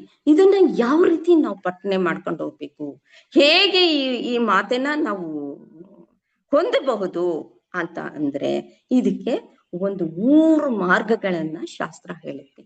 ಅಂತಂದ್ರೆ ನಾವು ಯಾವಾಗ ಈ ಆಧ್ಯಾತ್ಮಿಕ ಕಡೆಗೆ ಬಂದು ನಾವು ಆ ಪರಮಾತ್ಮನಲ್ಲಿ ಲೀನ ಆಗ್ಬೇಕು, ಅವನನ್ನ ಹೊಂದಬೇಕು, ಈ ಜನ್ಮನ ಸಾರ್ಥಕ ಪಡಿಸ್ಕೋಬೇಕು ಅಂದಾಗ ಅದಕ್ಕೆ ನಮ್ಗೆ ಮಾರ್ಗ ಬೇಕಾಗತ್ತೆ. ಮಾರ್ಗ ಇಲ್ದಿರ ಅಯ್ಯೋ ಹೇಗ್ ಹೋಗೋದು, ದೇವ್ರನ್ನ ಹೇಗ್ ನೋಡುದು ಅಂತ ಅನ್ಸುತ್ತೆ. ಅದಕ್ಕಾಗಿ ಶಾಸ್ತ್ರದಲ್ಲಿ 3 ಮಾರ್ಗಗಳನ್ನ ಹೇಳಿದ್ದಾರೆ. ಅದೇನಪ್ಪ ಅಂತಂದ್ರೆ, ಒಂದನೇದಾಗಿ ಜಪಾನುಷ್ಠಾನ ಮಂತ್ರ. ಆ ಮಂತ್ರದ ಮೂಲಕ ಹೋದಾಗ ಆ ಮಾತೆನ್ನ ಹೊಂದಬಹುದು. ಎರಡನೇದಾಗಿ ಶ್ರೀಚಕ್ರ ಉಪಾಸನೆ. ಅಂದ್ರೆ ಶ್ರೀಚಕ್ರ ನಿಮ್ಗೆಲ್ರಿಗೂ ಗೊತ್ತಿದೆ. ಆ ಶ್ರೀಚಕ್ರದ ಉಪಾಸನೆಯನ್ನ ಮಾಡಿದಾಗ ನಾವು ಆ ಮಾತೆನ್ನ ಹೊಂದಬಹುದು. ಅದೇ ರೀತಿ ಮೂರನೇದು ಏನಪ್ಪಾ ಅಂತಂದ್ರೆ ರಹಸ್ಯ ಪಾಠ. ರಹಸ್ಯ ಪಾಠ ಅಂತಂದ್ರೆ ತಂತ್ರ ಅಂತ ಹೇಳ್ತಾರೆ. ಮಂತ್ರ, ಯಂತ್ರ, ತಂತ್ರ. ತಂತ್ರ ಅಂದ್ರೆ ಇನ್ನೇನಿಲ್ಲ. ಈ ತಂತ್ರ ಅಂದ್ರೆ ಕೆಲವರು ಏನು ಯೋಚನೆ ಮಾಡ್ತಾರೆ ಅಂದ್ರೆ ಈ ಮಾಟ ಮಾಡೋದು, ಮಂತ್ರ ಮಾಡೋದು, ಇವನ್ನೆಲ್ಲ ತಂತ್ರ ಅಂತ ಅನ್ಕೊಂಡ್ಬಿಡ್ತಾರೆ. ಆದ್ರೆ ಇಲ್ಲಿ ಅದಲ್ಲ. ತಂತ್ರ ಅಂತಂದ್ರೆ ಯಾವ ರೀತಿ ಆ ಜಪಾನುಷ್ಠಾನ ಮಂತ್ರವನ್ನ ನಾವು ಮಾಡ್ಬೇಕು, ಯಾವ ರೀತಿ ಶ್ರೀಚಕ್ರದ ಉಪಾಸನೆಯನ್ನ ಮಾಡ್ಬೇಕು ಅಂತ ಏನು ಒಂದು ಮಾರ್ಗವನ್ನ ತಿಳಿಸ್ಕೊಡ್ತಾ ಹೋಗುತ್ತೋ, ಯಾವ ರೀತಿ ಹೋದ್ರೆ ಅದ್ರಲ್ಲಿ ನಾವು ಫಲವನ್ನ ಹೊಂದುತ್ತೀವಿ ಅಂತ ತಿಳಿಸ್ಕೊಡೋ ಒಂದು ಮಾರ್ಗಕ್ಕೆ ತಂತ್ರ ಅಂತ ಕರೀತಾರೆ. ಆದ್ರೆ ಇದನ್ನ ಬೇರೆಯವರು ಅದನ್ನ ಬೇರೆ ಅರ್ಥ ಮಾಡ್ಕೊಂಡು ಅದನ್ನ ಮಾಟ ಮಂತ್ರ ಇದಕ್ಕಾಗಿ ಅದನ್ನ ಉಪಯೋಗಿಸ್ಕೊಳ್ಳುವಂತ ಜನ ಕೂಡ ಇದ್ದಾರೆ. ಆದ್ರೆ ಅದು ತಪ್ಪು, ಅದರಿಂದ ನಾಶ ಕೂಡ ಆಗ್ತಾರೆ ಜನ. ಈಗ ಜಪಾನುಷ್ಠಾನ ಮಂತ್ರ ಅಂತ ಹೇಳಿದ್ರು. ಮೊದಲಿಗೆ ಆ ಮಾತೆನ್ನ ನಾವು ಪಡಿಬೇಕಾದ್ರೆ, ಆ ಮಾತೆನ್ನ ನಾವು ಹೊಂದಬೇಕಾದ್ರೆ, ಪರಮಾತ್ಮನ ಒಂದು ಪರಬ್ರಹ್ಮ ಸ್ವರೂಪವನ್ನ ನಾವು ಕಾಣ್ಬೇಕಾದ್ರೆ ಮೊದಲಿಗೆ ಜಪಾನುಷ್ಠಾನ ಮಂತ್ರ, ಅದನ್ನ ಆ ಮಂತ್ರವನ್ನ ಅನುಷ್ಠಾನ ಮಾಡ್ಕೊಂಡಾಗ ಖಂಡಿತವಾಗ್ಲೂ ಆ ದೇವ್ರನ್ನ ನಾವು ಕಾಣ್ತೀವಿ. ಯಾವ ರೀತಿ ಕಾಣ್ತೀವಿ ಅಂತ ಈ ಮಂತ್ರ ಏನ್ ಮಾಡುತ್ತೆ, ಮನೋಧರ್ಮವನ್ನ ಉಂಟು ಮಾಡುತ್ತೆ. ನಮ್ದು ಯಾವ್ದು ಈ ಶರೀರ ಅನ್ನೋದು ಮಾಂಸಮಯದಿಂದ ಕೂಡಿದೆ. ಇದು ಶರೀರದೊಳಗಡೆ ಎಲ್ಲ ಮಾಂಸ, ರಕ್ತ, ಮೂಳೆ ಇವೆಲ್ಲ ನಾವು ತುಂಬ್ಕೊಂಡ್ಬಿಟ್ಟಿದೀವಿ. ಆದ್ರೆ ಆ ಪರಮಾತ್ಮನ ರೂಪ ಏನಿದೆ ಅದು ಮಂತ್ರಮಯದಿಂದ ಕೂಡಿದೆ. ಆ ಮಂತ್ರಮಯವನ್ನ ನಾವು ಈಗ ಮಾಡ್ತಾ ಹೋಗ್ಬೇಕು. ಆ ಮಂತ್ರಮಯವಾದ ಆ ಮಂತ್ರನ ನಾವು ಅನುಷ್ಠಾನ ಮಾಡ್ಬೇಕು. ಆ ಮಂತ್ರವನ್ನ ನಮ್ಮಲ್ಲಿ ಅಳವಡಿಸ್ಕೋಬೇಕು ಆ ಮಂತ್ರನ ಅಂತ ಅಂದಾಗ ಈ ಮಾಂಸದಿಂದ ಕೂಡಿರ್ತಕ್ಕಂಥ ಈ ಶರೀರದಿಂದ ಅದನ್ನ ಮಾಡಕ್ಕಾಗಲ್ಲ. ಅಂದ್ರೆ ಈ ಮಾಂಸಮಯ ಶರೀರ ಏನ್ ಮಾಡುತ್ತೆ, ಇದು ಯಾವಾಗ್ಲೂ ಈ ಲೋಕದ ಕಡೆಗೆ ನಮ್ಮನ್ನ ಕರ್ಕೊಂಡೋಗುತ್ತೆ. ಅದ್ ಬೇಕು ನನ್ಗೆ, ನಾನು ಅದ್ ತಿನ್ಬೇಕು, ನಾನು ಇದ್ ತಿನ್ಬೇಕು, ನನ್ಗೆ ಇಲ್ಲಿ ನೋವಾಯ್ತು, ನಂಗೆ ಅಲ್ಲಿ ನೋವಾಯ್ತು, ಈ ರೀತಿಯ ಒಂದು ಲೋಕದ ಏನು ಈ ಜ್ಞಾನದ ಕಡೆಗೆ ನಮ್ಮನ್ನ ಈ ಮಾಂಸದ ಶರೀರ ನಮ್ಗೆ ಕರ್ಕೊಂಡ್ ಬರ್ತಾ ಇರತ್ತೆ.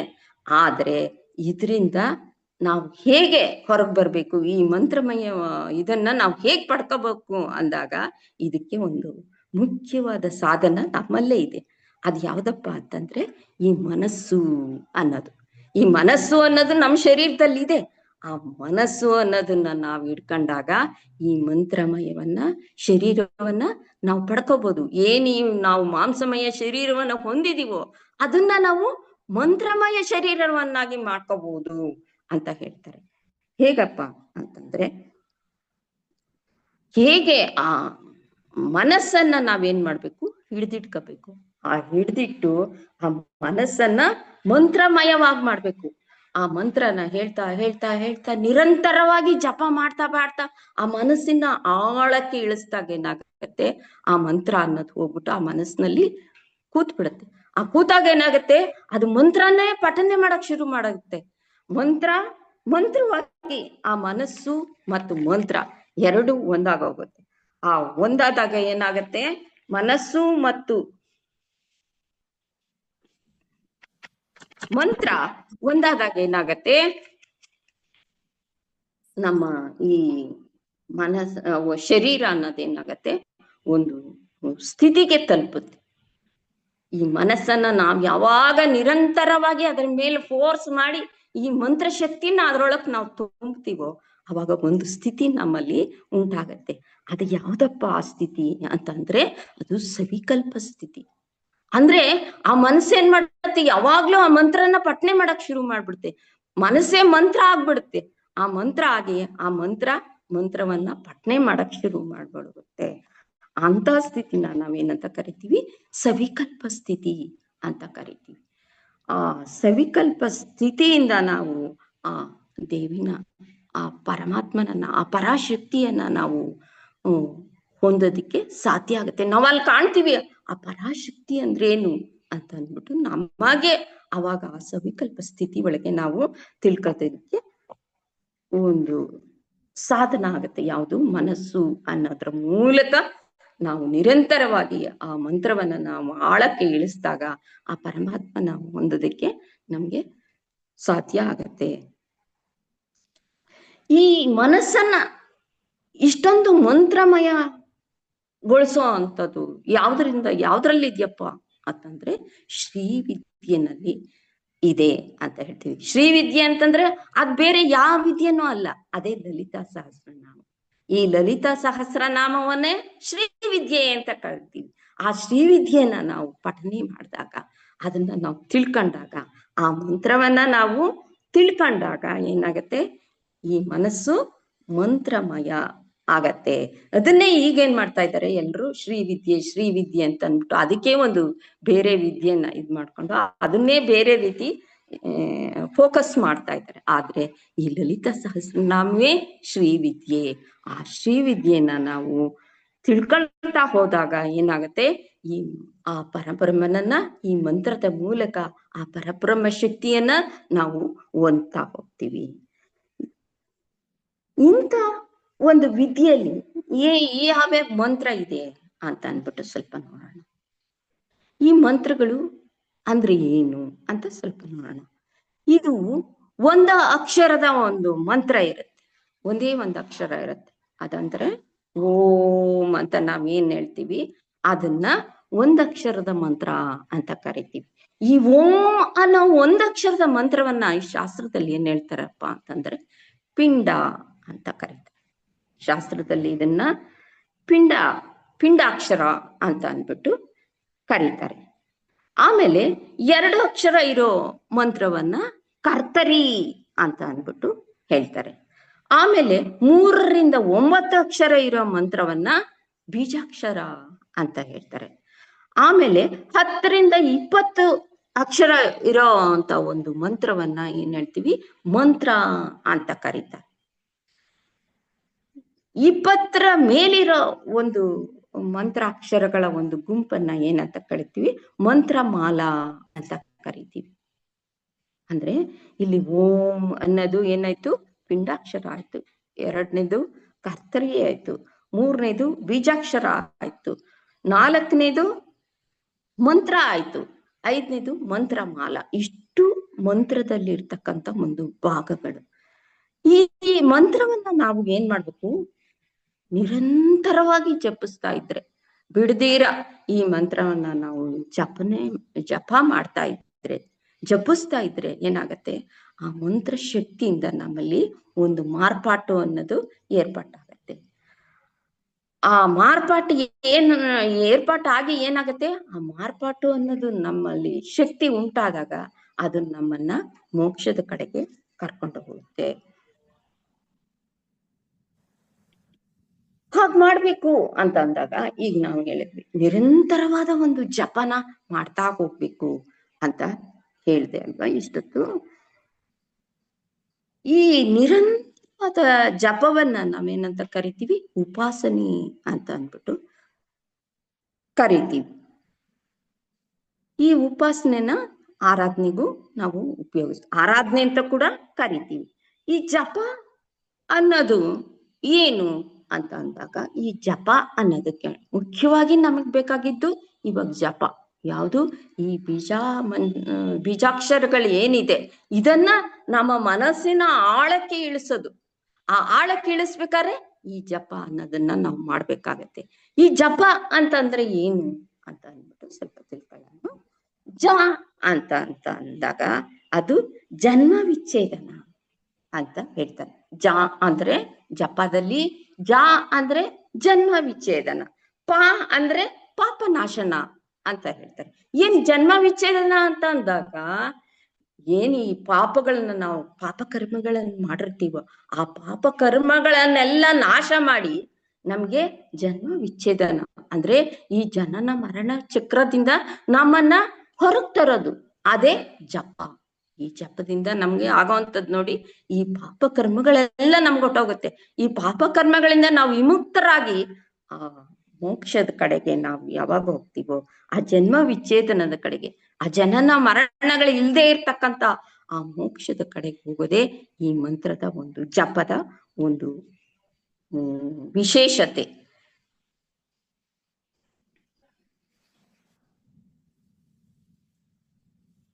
ಅಂತ ಹೇಳ್ತಾರೆ. ಈ ಜಪ ಅನ್ನೋದಕ್ಕೆ ಅದು ಅರ್ಥ ಅಂತ ಆಯ್ತು. ಈ ಜಪ ಮಾಡ್ಬೇಕಾದ್ರೆ ಅಂದ್ರೆ ನಾವೀಗ ಏನ್ ಆತ್ಮವಿದ್ಯೆ ಅಂತ ಹೊರಡ್ತೀವಿ, ನಾನು ನನ್ನ ಬಗ್ಗೆ ತಿಳ್ಕೊಬೇಕು, ಆ ಪರಮಾತ್ಮನನ್ನ ನಾನ್ ತಿಳ್ಕೊಬೇಕು ಅಂತ ಅನ್ಬಿಟ್ಟು ಅದನ್ನ ಶೋಧನೆ ಮಾಡಕ್ಕೋಸ್ಕರ, ಈ ಆತ್ಮವಿದ್ಯೆ ಒಳಗೆ ನಾವು ಶೋಧನೆ ಮಾಡಕ್ಕೋಸ್ಕರ ಹೊರಡ್ತೀವಿ. ಸಾಧಕ ಹೊರಡ್ತಾನೆ. ಹಾಗ ಹೊರಡ್ಬೇಕಾದ್ರೆ ಅವ್ನಿಗೆ ಫಸ್ಟಿಗೆ ಅವನ್ಗೆ ಏನಾಗ್ಬೇಕು, ಅವನ ಶುದ್ಧಿ ಅನ್ನೋದು. ಯಾವ ಶುದ್ಧಿ? ಚಿತ್ತ ಶುದ್ಧಿ ಅನ್ನೋದು ಅವನಿಗೆ ಮೊದಲಿಗೆ ಆದ್ರೇನೆ ಅವನು ಆ ಆತ್ಮವಿದ್ಯೆಗೆ, ಆ ಪರಮಾತ್ಮನ ಕಡೆಗೆ ಹೋಗೋದಿಕ್ಕೆ ಸಾಧ್ಯ ಆಗತ್ತೆ. ಆ ಚಿತ್ತ ಶುದ್ಧಿ ಆಗ್ಬೇಕು ಅಂತ ಅಂದಾಗ ಏನಾಗ್ಬೇಕು, ಈ ಜಪ ಅನ್ನೋದು ಅಲ್ಲಿ ತರಬೇಕು. ಈ ಜಪ ಮಾಡ್ದಾಗ ಏನಾಗತ್ತೆ, ಈ ಚಿತ್ತ ಅನ್ನೋದು ಶುದ್ಧಿ ಆಗತ್ತೆ. ಆ ಶುದ್ಧಿ ಆದಾಗ ಅವನಿಗೆ ಮಾರ್ಗ ದೊರೆಯುತ್ತೆ. ಆ ಮಾರ್ಗ ಮನಸ್ಸು ಬೇರೆ ಕಡೆಗೆ ಹೋಗಲ್ಲ. ಯಾವ ಈ ಪ್ರಾಪಂಚಿಕ ವ್ಯವಹಾರಗಳನ್ನ ಅದು ತಗೊಳಲ್ಲ. ಅಲ್ಲಿ ಬರೀ ಅವನು ಪರಮಾತ್ಮನ ಸ್ವರೂಪವನ್ನ ಮಾತ್ರ ಹೊಂದಿರ್ತಾನೆ. ಹಾಗೆ ಹೊಂದಾಗ ಏನಾಗತ್ತೆ, ಅದು ಆ ಪರಮಾತ್ಮನ ಕಡೆಗೆ ಈ ಜಪದ ಮೂಲಕ ಹೋಗೋದಕ್ಕೆ ಆ ಚಿತ್ತ ಶುದ್ಧಿ ಅನ್ನೋದು ದಾರಿ ಮಾಡ್ಕೊಡುತ್ತೆ.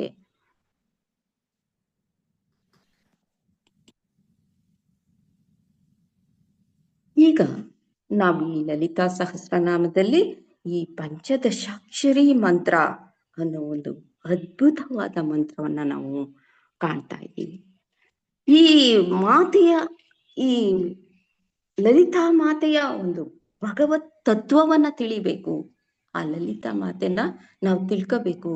ಆ ಮಾತೆಯ ಸ್ವರೂಪದಲ್ಲಿ ನಾವು ಒಂದಾಗ್ಬೇಕು. ಆ ಮೋಕ್ಷವನ್ನ ನಾವು ಪಡಿಬೇಕು ಅಂತ ಅಂದ್ರೆ ಏನು ಈ ಪಂಚದಶಾಕ್ಷರಿ ಮಂತ್ರ ಇದೆಯಾ, ಇದು ಕಾರಣೀಭೂತವಾಗಿದೆ. ಇದ್ರನ್ನ ಪೂರ್ತಿ ನಾವು ಅರಿತಾಗ, ಈ ಪಂಚದಶಾಕ್ಷರಿ ಮಂತ್ರದಲ್ಲಿರೋ ಒಂದು ರಹಸ್ಯವನ್ನ ನಾವು ತಿಳ್ಕೊಂಡಾಗ ಏನಾಗತ್ತೆ, ನಾವು ಮೋಕ್ಷವನ್ನ ಪಡಿತೀವಿ.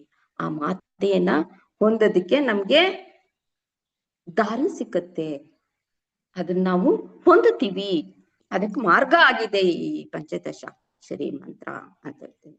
ಈ ಪಂಚದಶಾಕ್ಷರಿ ಮಂತ್ರವನ್ನ ಹಯಗ್ರೀವ ಸ್ವಾಮಿಗಳ ಅವತಾರದಿಂದ ವಿಷ್ಣು, ಮಹಾವಿಷ್ಣು ಏನ್ ಮಾಡ್ತಾರೆ, ಅಗಸ್ತ್ಯ ಮಹರ್ಷಿಗಳಿಗೆ ಉಪದೇಶ ಮಾಡಿರ್ತಾರೆ. ಈ ಲಲಿತಾ ಪಂಚದಶಾಕ್ಷರಿ ಮಂತ್ರ ಅನ್ನೋದು ಹಯಗ್ರೀವರ ಅವತಾರ ತಾಳಿರ್ತಾರೆ ವಿಷ್ಣು.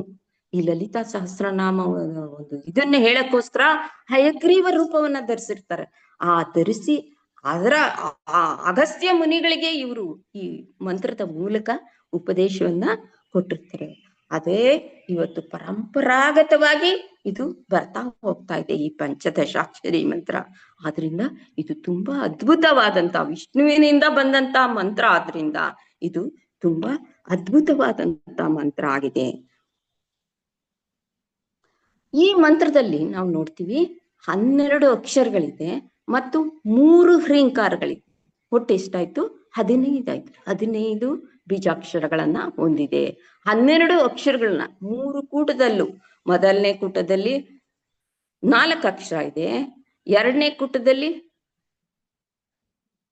5 ಅಕ್ಷರ ಇದೆ, ಮೂರನೇ ಕೂಟದಲ್ಲಿ 3 ಅಕ್ಷರ. ಹ್ರೀಂ ಬಿಟ್ಬಿಟ್ಟು ನಾನು ಹೇಳ್ತಾ ಇರೋದು.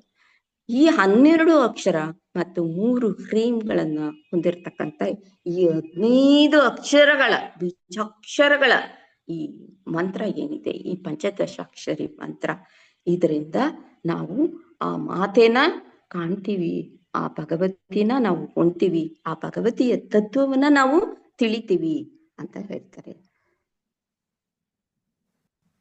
ಈ ಏನು ಈ ಬೀಜಾಕ್ಷರಗಳು ಇದೆಯಲ್ಲ, ಇದರಲ್ಲಿ ಈ ಮಂತ್ರದಲ್ಲಿ ಒಂದೊಂದು ಕೂಟದಲ್ಲೂ ಏನು ಈ ಬೀಜಾಕ್ಷರಗಳು ಇದೆಯೋ, ಈ ಅಕ್ಷರಗಳು ಪದಗಳನ್ನು ಹೊಂದಿಲ್ಲ. ಈ ಅಕ್ಷರಗಳ ಸಂಯೋಗದಿಂದ ನಾವು ಪದನ ಕಾಣ್ತೀವಲ್ವಾ, ಇದು ಒಂದೊಂದೇ ಏಕಾಕ್ಷರವಾಗಿ ಬರ್ತಾ ಇದೆ, ಒಂದೊಂದೇ ಅಕ್ಷರವಾಗಿ ಬರ್ತಾ ಇದೆ. ಆದ್ರಿಂದ ಇದನ್ನ ಪದಗಳ ಮೂಲಕ ನಾವು ಇದರ ಒಂದು ರಹಸ್ಯವನ್ನ ಅರಿಯೋದಕ್ಕಾಗಲ್ಲ. ಆದ್ರಿಂದ ನಾವು ಏನ್ ಮಾಡ್ತಾ ಇದ್ದೀವಿ, ಒಂದೊಂದೇ ಅಕ್ಷರಗಳ ಮೂಲಕ, ಪ್ರತ್ಯೇಕ ಅಕ್ಷರಗಳ ಶಕ್ತಿ ಮೂಲಕ ನಾವು ಈ ಪಂಚದಶಾಕ್ಷರಿ ಮಂತ್ರದ ರಹಸ್ಯವನ್ನ ನಾವು ತಿಳಿತಾ ಹೋಗ್ತೀವಿ. ಅದಕ್ಕೋಸ್ಕರನೇ ಈ ಅಕ್ಷರನ ಅಷ್ಟೊಂದು ಒಂದು ಅಕ್ಷರಕ್ಕೆ ಒಂದು ಆದ್ಯತೆಯನ್ನ ಕೊಟ್ಟಿದ್ದಾರೆ. ಏನಪ್ಪಾ ಅಂತಂದ್ರೆ ನಕ್ಷರತೀತ್ಯಾಕ್ಷರಂ ಅಂತ ಹೇಳ್ತಾರೆ ಈ ಅಕ್ಷರಕ್ಕೆ. ಅಂದ್ರೆ ಈ ಅಕ್ಷರ ಅನ್ನೋದು ನಾಶವಾಗದೆ ಇರೋದು. ಇದು ಯಾವುದೇ ಕಾರಣಕ್ಕೂ ಯಾವಾಗ್ಲೂ ಸದಾ ಕಾಲವು ಇದು ಅಕ್ಷರ ಅನ್ನೋದು ಇದು ನಾಶವಾಗದೆ ಇರೋದು. ಅಂದ್ರೆ ಇದು ಬ್ರಹ್ಮಸ್ವರೂಪ. ಈ ಅಕ್ಷರ ಅನ್ನೋದು ಬ್ರಹ್ಮಸ್ವರೂಪ, ಇದು ನಾಶರಹಿತ ಆಗಿರ್ತಕ್ಕಂಥದ್ದು. ಆದ್ರಿಂದ ಇದು ಈ ಅಕ್ಷರಗಳು ಸೃಷ್ಟಿ, ಸ್ಥಿತಿ, ಲಯ ಮತ್ತು ಈ ನಾದ ಬ್ರಹ್ಮದ ಕಾರ್ಯಗಳಿಗೆ ಇದು ಏನಾಗಿದೆ, ಕಾರಣ ಆಗಿದೆ. ಈ ಅಕ್ಷರಗಳು ಏನು ಬೀಜಾಕ್ಷರಗಳಿದೆಯೋ ಈ ಲಲಿತಾ ಪಂಚದಶಾಕ್ಷರಿಯಲ್ಲಿ ಇದು ಸೃಷ್ಟಿಗೆ, ಸ್ಥಿತಿಗೆ, ಲಯಕ್ಕೆ ಮತ್ತು ಈ ನಾದ ಬ್ರಹ್ಮದ ಬೇರೆ ಬೇರೆ ಕಾರ್ಯಗಳಿಗೆ ಕೂಡ ಇದು ಸಹಕಾರಿಯಾಗಿದೆ, ಇದು ಕಾರ್ಯರೂಪವಾಗಿದೆ ಅಂತ ಅಂದ್ಬಿಟ್ಟು ಹೇಳ್ತಾರೆ. ಇದ್ರ ಬಗ್ಗೆ, ಈ ಅಕ್ಷರಗಳ ಬಗ್ಗೆ ಶಂಕರಾಚಾರ್ಯರು ಸೌಂದರ್ಯ ಲಹರಿಯಲ್ಲಿ ಏನು ಹೇಳ್ತಾರಪ್ಪ ಅಂತಂದ್ರೆ ಸ್ವಲ್ಪ ನೋಡೋಣ. ಈ ಮಂತ್ರದಲ್ಲಿರುವ ಅಕ್ಷರ ಶಕ್ತಿಗಳ ಬಗ್ಗೆ ಸೌಂದರ್ಯ ಲಹರಿಯಲ್ಲಿ ಶಂಕರಾಚಾರ್ಯರು ಏನ್ ಹೇಳ್ತಾರೆ ಅಂತಂದ್ರೆ, ಶಿವಶಕ್ತಿ ಕಾಮ ಚಿತಿರತರ ವಿಶೀತ ಕಿರಣ ಸ್ಮರೋ ಹಂಸ ಶಕ್ರ ಸ್ತದನ ಚುಪ ಮರಾಮಾರ ಹರಯ ಹಮಿ ಹೃಲ್ಲೇಖಾಭಿ ಸ್ವಿಸೃಭಿರವಸಾನೇಷು ಘಟಿತ ಭಜಂತೆ ವರ್ಣಾಸ್ತೆ ತವ ಜನನಿ ನಾಮಾವಯತಾಂ ಅಂತ ಅಂದ್ಬಿಟ್ಟು ಹೇಳ್ತಾರೆ.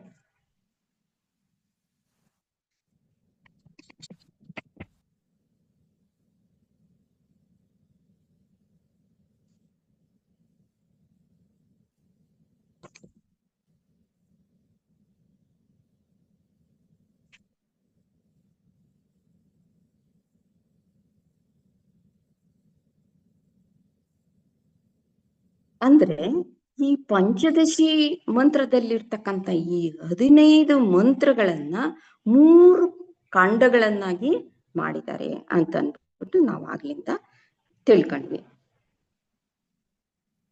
ಈ 3 ಕೂಟಗಳು ಏನಿದೆ ಇದು ಹೇಗಾಯ್ತು ಅಂತಂದ್ರೆ, ಈ 3 ಕೂಟಗಳಲ್ಲಿ ಈ ಪಂಚದಶಿ ಮಂತ್ರವನ್ನ ನಾವು ಕಾಣ್ತಾ ಇದ್ದೀವಿ. ಅಂದ್ರೆ ಪಂಚದಶಿ ಬೀಜಾಕ್ಷರಗಳನ್ನ ನಾವು ಕಾಣ್ತಾ ಇದ್ದೀವಿ. ಹಾಗೇನೆ ನಾವು ಈ ಸೃಷ್ಟಿ ಹೇಗಾಯ್ತು ಅಂತ ಅಂದ್ಬಿಟ್ಟು ನಮ್ಗೆ ಗೊತ್ತಿದೆ ಅಲ್ವಾ.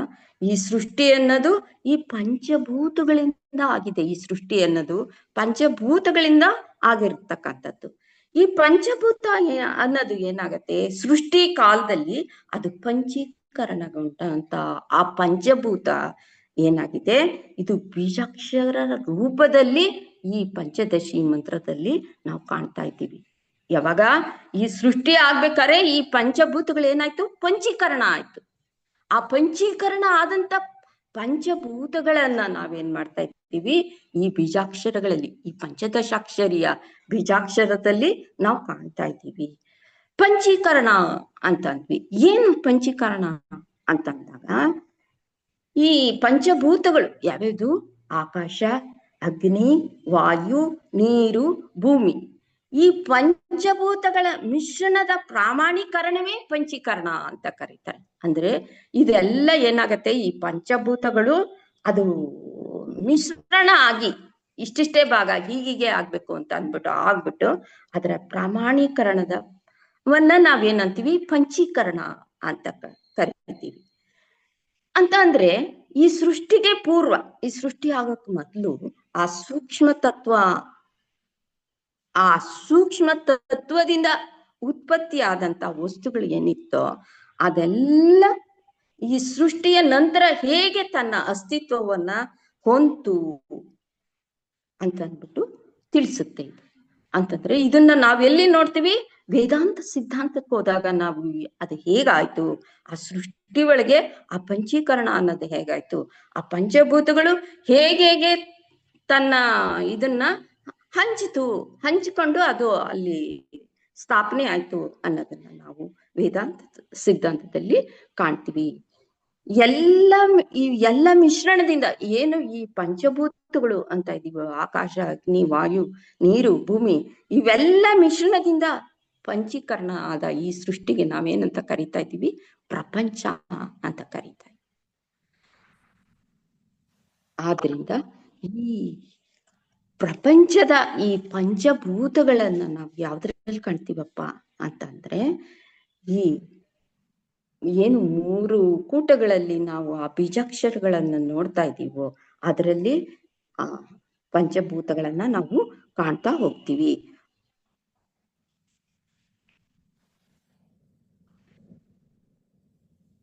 ಮತ್ತೆ ಈ 3 ಖಂಡಗಳ ಕೊನೆಯಲ್ಲಿ ಹಿರೇಂಕಾರ ಇದೆ. ಇದನ್ನ ನಾವೇನಂತೀವಿ ಅಂತಂದ್ರೆ ಇದೇ ಭುವನೇಶ್ವರಿ ಮಂತ್ರ, ಬೀಜ ಮಂತ್ರ. ಇದು ಭುವನೇಶ್ವರಿಯ ಬೀಜ ಮಂತ್ರ ಅಂತ ಕರಿತೀವಿ. ಮತ್ತು ಇದನ್ನ ಹೃಲ್ಲೇಖ ಅಂತ ಕೂಡ ಕರಿತೀವಿ. ಈ ಬೀಜ ಮಂತ್ರ ಏನಾಗಿದೆ, ಇದು ಪರಮೇಶ್ವರನ ಸರ್ವಭುವನ ತತ್ವಕ್ಕೆ ಒಂದು ಸಾಕ್ಷಿಯಾಗಿದೆ. ಯಾವುದು ಈ ಹೃಲ್ಲೇಖ ಅನ್ನೋ ಈ ಬೀಜ ಮಂತ್ರ, ಈ ಹಿಂಕಾರ ಇದೆಯಲ್ಲ, ಇದು ಪರಮೇಶ್ವರನ ಸರ್ವಭುವನ ತತ್ವಕ್ಕೆ ಸಾಕ್ಷಿಯಾಗಿದೆಯಂತೆ ಈ ಹ್ರೀಂ ಅನ್ನೋ ಒಂದು ಬೀಜಾಕ್ಷರ. ಅದಕ್ಕೆ ಈ ಪರಮೇಶ್ವರನ ನಾವು ಪ್ರಣವನ ಏನಂತೀವಿ, ಓಂಕಾರ ಅಂತ ಕರಿತೀವಿ. ಆ ಏನು ಓಂಕಾರ ಇದೆಯೋ ಆ ಪರಬ್ರಹ್ಮನ ಓಂಕಾರ, ಆ ಓಂಕಾರನ ನಾವು ಪ್ರಣವನಾದ ಅಂತ ಕರಿತೀವಲ್ಲ, ಅದೇ ರೀತಿ ಈ ಹ್ರೀಂಕಾರನ್ನು ಕೂಡ ಪ್ರಣವನಾದ ಅಂತ ಕರಿತೀವಿ. ಈ ಪರಬ್ರಹ್ಮನ ಓಂಕಾರ ಅನ್ನೋದು ಆ ಪರಬ್ರಹ್ಮನ ಪ್ರಣವ ಆದರೆ ಆ ಓಂಕಾರ ಅನ್ನೋದು ಆ ಪರಬ್ರಹ್ಮನ ಪ್ರಣವ ಆಯ್ತು. ಈ ಹ್ರೀಂಕಾರ ಅನ್ನೋದು ಆ ಪರಬ್ರಹ್ಮನ ಶಕ್ತಿಯ ಸ್ವರೂಪದ ಪ್ರಣವ ಅಂತ ಹೇಳ್ತೀವಿ ಈ ಹ್ರೀಂಕಾರ ಅನ್ನೋದು. ಅದರಿಂದ ಈ ಹ್ರೀಂಕಾರಕ್ಕೂ ಮತ್ತು ಆ ಓಂಕಾರಕ್ಕೂ ಎರಡಕ್ಕೂ ಯಾವುದೇ ಭೇದ ಇಲ್ಲ, ಎರಡು ಒಂದೇ ಅಂತ ಅಂದ್ಬಿಟ್ಟು ಹೇಳ್ತಾರೆ. ಎರಡು ಒಂದೇ. ಓಂಕಾರ ಏನಂತೀವೋ ನಾವು ಅದೇ ತರ ಈ ಹ್ರೀಂಕಾರ ಕೂಡ ಆಗಿದೆ. ಆ ಪರಬ್ರಹ್ಮನ ಶಕ್ತಿಯ ಸ್ವರೂಪ ಇದು ಓಂಕಾರ, ಹ್ರೀಂಕಾರ. ಅದು ಪರಬ್ರಹ್ಮನ ಓಂಕಾರ ಅಂತ ಅಂದ್ಬಿಟ್ಟು ಹೇಳ್ತಾರೆ. ಇಷ್ಟೊತ್ತರೆಗೂ ನಾವು ಈ ಬೀಜಾಕ್ಷರಗಳು ಅಂತ ಕೇಳ್ತಾ ಬಂದ್ವಿ. ಅಂದ್ರೆ ಬೀಜಾಕ್ಷರ ಅಂತ ಅಂದ್ರೆ ಏನು ಅಂತ ಸ್ವಲ್ಪ ನೋಡೋಣ. ಬೀಜಾಕ್ಷರ ಅಂತಂದ್ರೆ ಏನು ಅಂತ ಅಂದಾಗ ನಮ್ಮ ಶಾಸ್ತ್ರ ಹೇಳುತ್ತೆ, ಬೀಜಾಕ್ಷರ ಅಂತಂದ್ರೆ ಯಾವುದೇ ಒಂದು ವಿಷಯವನ್ನ, ಯಾವುದೇ ಒಂದು ವಿಚಾರವನ್ನ ಸಂಕ್ಷಿಪ್ತವಾಗಿ, ವಿಸ್ತಾರವಾಗಿ, ವಿವರವಾಗಿ ಯಾವುದು ತಿಳಿಸುತ್ತೋ ಅದನ್ನ ನಾವು ಬೀಜಾಕ್ಷರ ಅಂತ ಕರಿತೀವಿ ಅಂತ ಹೇಳಿದ್ರು. ಯಾವುದು ಶಾಸ್ತ್ರ ಹೇಳುತ್ತೆ, ಬೀಜಾಕ್ಷರ ಅಂದ್ರೆ ಯಾವುದೇ ಒಂದು ವಿಚಾರವನ್ನ, ಯಾವುದೇ ಒಂದು ವಿಷಯವನ್ನ ಸಂಕ್ಷಿಪ್ತವಾಗಿ, ವಿವರವಾಗಿ, ವಿಶಾಲವಾಗಿ ನಮ್ಗೆ ಯಾವ್ದು ತಿಳಿಸ್ಕೊಡುತ್ತೋ ಅದನ್ನ ನಾವು ಬೀಜಾಕ್ಷರ ಅಂತ ಕರಿತೀವಿ ಅಂತ ಅಂದ್ಬಿಟ್ಟು ನಮ್ಮ ಶಾಸ್ತ್ರ ಹೇಳುತ್ತೆ. ಹಾಗೆ ಹೇಳ್ಬೇಕಾದ್ರೆ ಅದಕ್ಕೆ ಒಂದು ಉದಾಹರಣೆ ಕೂಡ ಇದೆ. ಏನಪ್ಪ ಉದಾಹರಣೆ ಅಂತಂದ್ರೆ, ಈಗ ನೀವು ಆಲದ ಮರ ನೋಡಿದ್ದೀರ. ಆ ಆಲದ ಮರ ಏನು ಎಷ್ಟು ಹೆಮ್ಮರವಾಗಿ ಬೇಕಾದ್ರೆ ಒಂದು ಎಕರೆಯಷ್ಟು ಹಬ್ಬಿಟ್ಟಿರುತ್ತೆ ಅಲ್ವಾ ಆಲದ ಮರ. ಅದನ್ನ ನಾವೆಲ್ಲರೂ ನೋಡಿದ್ದೀವಿ. ಆದ್ರೆ ಅದ್ರ ಬೀಜ ತಗೊಳ್ಳಿ, ಆ ಬೀಜ ತಗೊಂಡು ನೋಡಿದಾಗ ಏನಾಗುತ್ತೆ, ಅದು ಅಷ್ಟೊಂದು ಸೂಕ್ಷ್ಮವಾಗಿರುತ್ತೆ. ಆ ಬೀಜ ಕಣ್ಣಿಗೆ ಕಾಣದೇ ಇಲ್ಲ, ಅಷ್ಟೊಂದು ಸಣ್ಣದಾಗಿ ಸೂಕ್ಷ್ಮವಾಗಿರುತ್ತೆ. ಅಂತ ಸೂಕ್ಷ್ಮವಾಗಿರ್ತಕ್ಕಂಥ ಅಂತ ಪುಟ್ಟ ಬೀಜಗಳು ಏನ್ ಮಾಡಿರುತ್ತೆ, ತನ್ನೊಳಗೆ ಈ ವಟವೃಕ್ಷದ ಒಂದು ರೂಪವನ್ನ ಅಡಗಿಸಿಟ್ಕೊಂಡಿರುತ್ತೆ. ಆ ಬೀಜ, ಆ ಸಣ್ಣ ಸಣ್ಣ ಬೀಜ ಆಗ್ತಾಗ ನೋಡಿ ಎಷ್ಟು ಒಂದು ಎಕರೆ ಆಗೋ ಅಂತ ಒಂದು ಮರನ ನಾವು ಕಾಣ್ತೀವಿ. ಅಷ್ಟೊಂದು ಒಂದು ಶಕ್ತಿಯನ್ನ ಆ ಬೀಜ ತನ್ನಲ್ಲಿ ಅಡಗಿಸಿಟ್ಕೊಂಡಿರುತ್ತೆ. ಅದೇ ರೀತಿ ಈ ಬೀಜಾಕ್ಷರಗಳು ಕೂಡ ಅದೇ ರೀತಿ ಈ ಮಾತೆಯ ಗುಣವನ್ನ, ಆ ಲಕ್ಷಣವನ್ನ ತನ್ನಲ್ಲಿ ಅದ್ಭುತವಾಗಿ ಅಡಗಿಸಿ ಇಟ್ಕೊಂಡಿದೆ ಅಂತ ಅಂದ್ಬಿಟ್ಟು ಹೇಳ್ತಾರೆ. ಈ ಬೀಜಾಕ್ಷರದ ಬಗ್ಗೆ ತಿಳಿಸ್ಕೊಡ್ತಾರೆ.